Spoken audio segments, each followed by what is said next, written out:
ليه دايما المحامي خلقه ضيق ومشغول؟ ليه دايما بنبص للمحامي نظرة انه بيستغل المشكلة عشان يطلب فلوس كتير؟ ليه بنشوف محامين اسلوبهم ناشف شوية مع الناس او في حدة؟ وايه اصلا مهمة او شغلة المحامي؟ حكمت المحكمة ببراءة المتهم وحبس المحامي لمدة شهر. يا مساء صباح الفل حسب التوقيت اللي انت فيه. ليه المحامي بيعمل كل ده؟ ويا ترى احنا معانا حق ولا احنا غلطانين؟ خليك معايا وهتعرف ليه. تكتب لي الشيك ب 5000 جنيه عند البراءة. نعم يا اخويا. في قضية من غير اتعاب يا حسونة.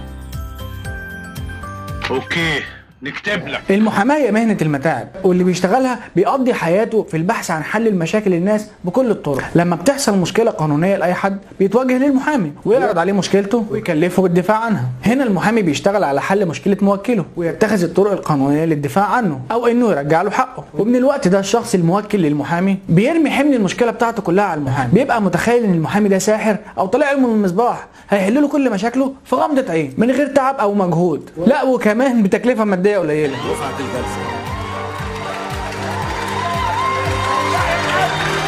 وده طبعا تفكير خاطئ، لان المحامي بيتعامل مع اوراق حكوميه من جهات كتير ومختلفه، وطبعا احنا عارفين صعوبه التعامل او استخراج اي ورقه حكوميه في مصر. كمان المحامي بيكون معاه شغل موكلين كتير، اكيد طبعا كل واحد فيهم قلقان على مشكلته وعايزها تتحل بسرعه، فدايما بيتصلوا بالمحامي واسئله كتير بقى واستفسارات ملهاش اول من اخر. عشان كده بتلاقي المحامي دايما مشغول، كلامه قليل ومختصر. طب هو المحامي المفروض عليه يعمل ايه؟ في ناس كتير مش عارفين ايه مهام ومسؤوليات المحامي بالتحديد، وهي الدفاع عن حقوق الناس وفض النزاعات، حفظ المواد والبنود القانونيه وجمع البيانات والمعلومات وربطها ببعض، عرض القضايا على القضاة والنيابه العامه وحضور جلسات المحاكم، تقديم الحجج والادله والبراهين ومناقشتها، واعاده الحقوق المنتهكه لاصحابها، التعامل مع القضايا المعقده وصناعه القرارات واتخاذها بما يناسب مصلحه الموكل، تحضير وكتابه الوثائق والنصوص القانونيه زي العقود والوصايا والدعاوى القضائيه وعقود التامين، تمثيل المتهمين في المحاكمات المدنيه والجنائيه وتقديم الادله في سبيل الدفاع عنهم واثبات براءتهم، تقديم النصائح والارشادات والخدمات الاستشاريه لموكليهم، وحاجات تانية كتير. طب يا عم هو ليه اتعاب المحامي كتير قوي كده؟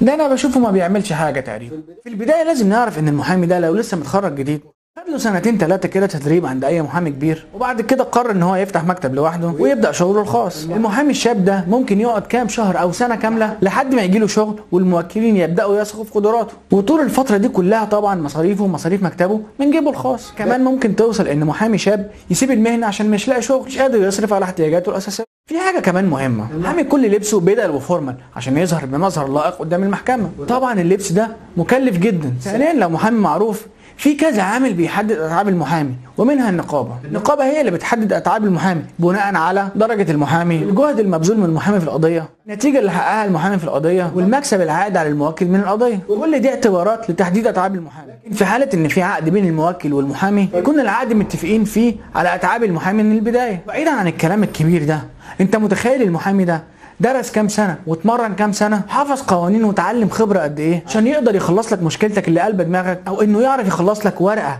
موقفه حياتك في دهاليز الروتين الحكومي وانت من غيرها متكتف ومش عارف تتحرك؟ ماشي يا عم، بس انا بشوف محامين بيتكلموا باسلوب ناشف شويه. المحامين مش كلهم بيشتغلوا على نفس القضايا، ليهم تخصصات، واللي هي محامي الاسره، محامي متخصص في قضايا الاحوال الشخصيه والاسريه، محامي مدني، محامي المتخصص في القضايا المدنيه، محامي تجاري، المحامي المتخصص في القضايا التجاريه، محامي قضايا اداريه ومجلس دوله، محامي متخصص في القضايا الاداريه، محامي الجنائي، المحامي المتخصص في الجنح والجنايات. واللي انت بتشوف اسلوبه حاد وناشف شويه ده هو محامي الجنح والجنايات، لانه بيتعامل مع قضايا ضرب وخناقات وممكن توصل لقتل، ونوعيه موكلين صعب التعامل معاهم، ده حتى ممكن يتخانقوا عنده في المكتب لو عاملين قعده صلح. فهو لازم يبين الجانب ده من شخصيته عشان يعرف يسيطر على الامور وما تخرجش من ايده. مبروك يا حاج، القضيه اتاجلت للساعه 9. مهنه المحامي من اهم المهن الاساسيه في المجتمع، ورغم تطور التكنولوجيا لا يمكن الاستغناء عنها. وفي النهايه احنا مش بنقول ان ده صح او غلط، احنا بس بنبص للموضوع من وجهه نظر تانية.